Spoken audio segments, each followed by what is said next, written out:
أعوذ بالله من الشيطان الرجيم. بسم الله الرحمن الرحيم.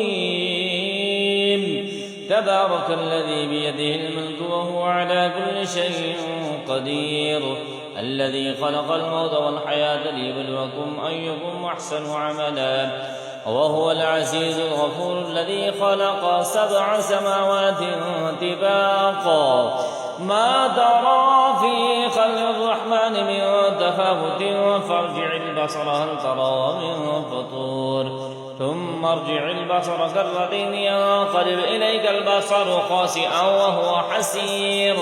ولقد زينا السماء الدنيا بمصابيح وجعلناها رجوما للشياطين وأعتدنا لهم عذاب السعير.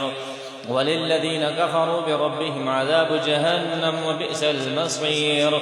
إذا ألقوا فيها سمعوا لها شهيقا وهي تفور تكاد تميز من الغيظ، كلما ألقي فيها فوج سألهم خزنتها ألم يأتكم نذير، قالوا بلى قد جاءنا نذير فكذبنا وقلنا ما نزل الله من شيء إن أنتم إلا في ضلال كبير. وقالوا لو كنا نسمع أو نعقل ما كنا في أصحاب السعير، فاعترفوا بذنبهم فسحقا لأصحاب السعير. إن الذين يخشون ربهم بالغيب لهم مغفرة وأجر كبير.